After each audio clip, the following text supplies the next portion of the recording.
Well, welcome back to week 3 of our church-wide series on Joshua. The title of this series is Wherever You Go, and we're exploring all the ways that the Lord was with Joshua on his journey. In every circumstance of his life, the Lord was with him. And what we're beginning to see is that applies to us too. Wherever we go in this life, the Lord is with us. Now, this week, in week 3, we're looking at the story of the Israelites crossing the Jordan River. And as you read the story, you see that God takes them across the Jordan River, holds back the waters, and they cross over on dry land. This isn't the first time that God's kind of done this crazy sort of miracle of holding back the waters. But what I love about this story is that when God gets them safely across, they take the time and they pause, they remember, and they celebrate the goodness of the Lord. And we see they build kind of a monument out of stones, 12 stones to represent the 12 tribes so that they would never forget the goodness of the Lord.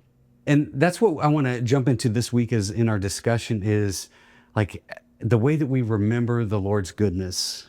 We kind of live in this culture of like, what have you done for me today? What have you done for me lately? We have such a short memory when it comes to the good things in our lives. I don't know, I encounter people who the Lord's been good to them and then they have one bad day and it's like they forget everything that's happened up to that point. Why is it so easy to forget what God has done for us? What do you think?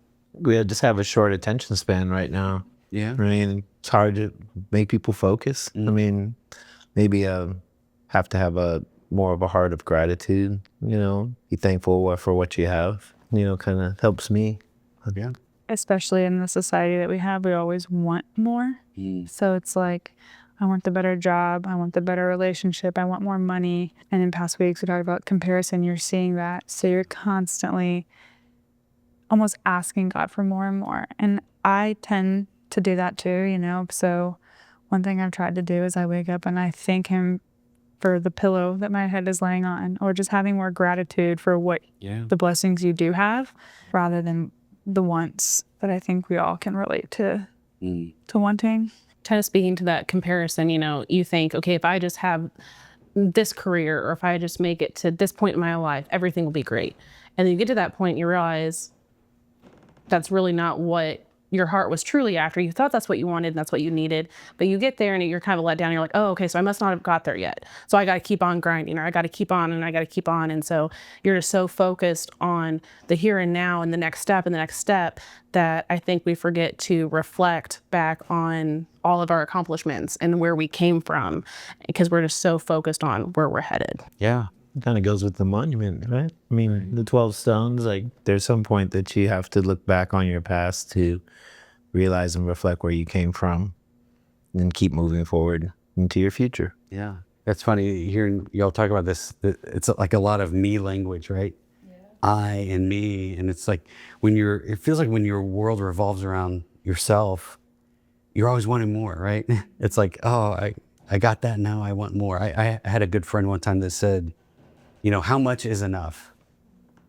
How much do you want? And if the answer is more, that's not a good answer.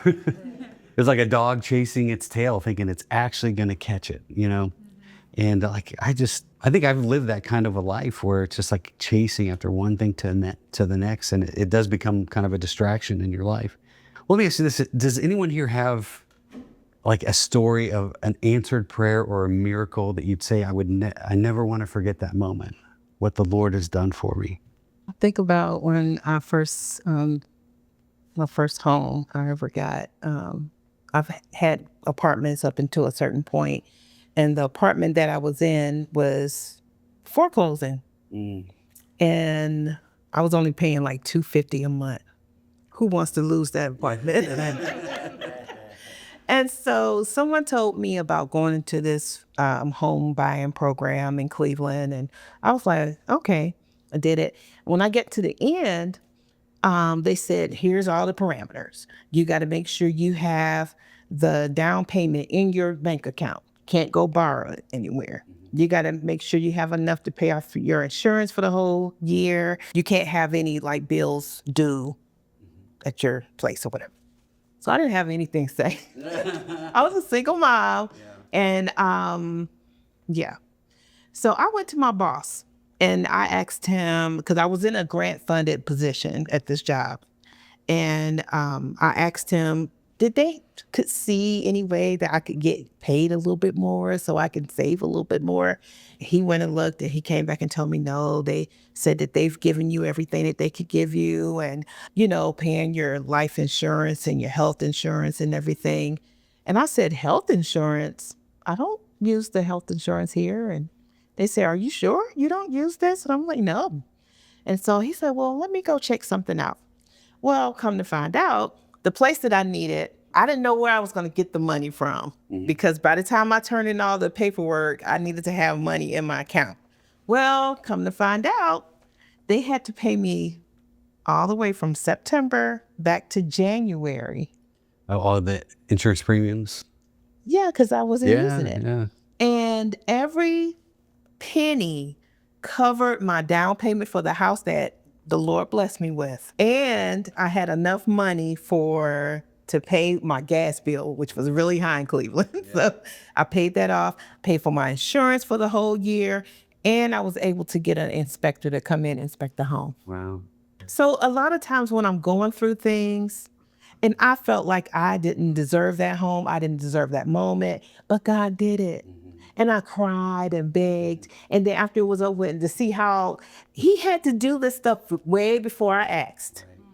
Had it sitting there waiting for me. So when I go through things and I remember what I went through during that time, because I forget. It's just like, what did I have for dinner last night? Right. That doesn't keep me from wanting to eat dinner today. But I like to look back. And when I do reflect, that it makes today's situation a whole lot more bearable. Yeah, that's good. That's really good. My son, he's 6 and almost 6. And we've been having them in church for the past few years now. And, obviously at that age, he's a boy, he's all for everything, he's full bore all the time. And I felt like I was having to get on to him more and extra, and no, don't do this, don't do that, and just all the things, just typical parenthood, and I was really struggling with, at the time, like seeking more patience with him, being more patient, more understanding because of his age, everything. Anyway, we've been going to church, like I said, for a while now, so he's been in there. And one night I was laying down to bed, and I don't ever want to forget, every night we do nighttime prayer, and like I said, I've been praying for patience and just, God, please be with my kids, just strengthen them, encourage them, everything. And we were saying our prayer one night, and I was exhausted and just tired and ready for bed. And I was down there on my knees, and next to him, and we were doing prayer. And every night he says, Daddy, do you have any extra prayer tonight? And I said, no, not tonight, bub. And he said, I got extra prayer.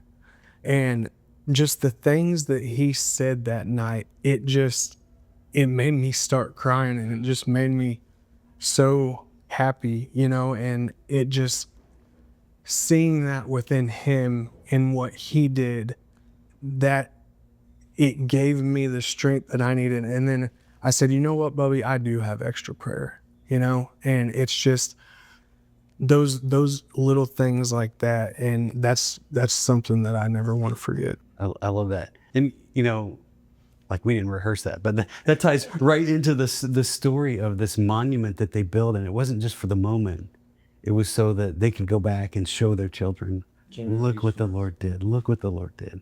In the story, we see a moment where Joshua is challenging the people to prepare their hearts for what the Lord was going to do, even though they hadn't seen it yet. What do you think that means, maybe in your life, to prepare your heart as you look at the future that's ahead of you, and you don't know what it holds? I definitely think it just, learning who God is and his word, and that's preparing my heart for, the blessings he has for me and the work I can do in others, because I wouldn't consider myself qualified, I guess, as it is now, but just preparing my heart, learning who he is and growing is going to help the future generation for my kids when I one day have them. And I'm sure you relate to that as a mother, preparing your heart so that you can do God's work. Yeah. I believe, like, as I kind of also identify as like a baby believer there for a little while. I never felt like I was qualified to do the things, and I did finally just step out and say yes to things, and it's just been such a blessing. But as I'm growing in my faith and the more I'm learning, it's, we have our plan, of course, and then it's God's plan. And so I think preparing your heart is, some of the hard truths of, you may want something to happen one way, but that may not be God's plan. My mom had a cancer scare not long ago. And when I was praying to him, I said, God, if it is your will, if this is her journey, her path, please give me the strength to deal with this and be with her. Obviously, no one wants that for anybody in their life, but okay, Lord, if this is our path, if this is the way we're headed, just help us and give us the strength and to lean into you more and look to you, because it's going to be a tough road. Luckily, she's okay, everything's fine, but just kind of giving up that control and just trusting in him and the things that he has in store for you. Yeah. I definitely like the giving up control, and just because I was on a path and everything changed, and it's what led me to the Vineyard. Is my life was derailed and I was so confused on the why, and I looked to God, and I had to really give up that control. And I feel like that whole journey is just what has prepared me for my heart to just lean on him and to trust that wasn't for me, and I need to focus solely on him, and that will guide me to the path that I was meant to be on, rather than what I wanted.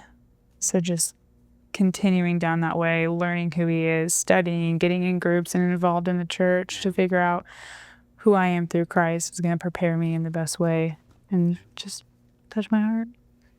So it's like prepare ourselves. If we prepare ourselves, God's timing, right? As God's timing plays out in whatever life brings us. And, it's crazy. Like, we go around the circle here. It's like all the things that we've experienced collectively.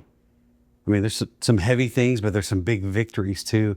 And here's what I love about the story is the faith. So it's not just faith captured in that moment, right? So we read this story and it gives us faith even thousands of years later. And like, I hear your story and I hear your story, and it gives me faith, even though I might not have that on my own right now. It's like something that I can hold on to until the Lord comes through for me. It's brilliant. And it's a faith that's so enduring, right? It goes not only for the here and now, but to our kids from generation to generation. It's just so worth it. So worth it. So I think it kind of, as we wrap this up, like this idea of wherever we go, whatever life might bring us, we can look back and realize that the things that God has allowed for our lives and in our lives are preparation for what he's going to do. And it reminds us that we should always look back and celebrate with gratitude the things that the Lord's done for us. And so that we can participate in that enduring faith of the Lord's goodness. So we'll go ahead and end it there, and we'll send you back to your small groups where you can continue on the discussion in your own group. But thank you for being with us this week, and we look forward to seeing you back next week.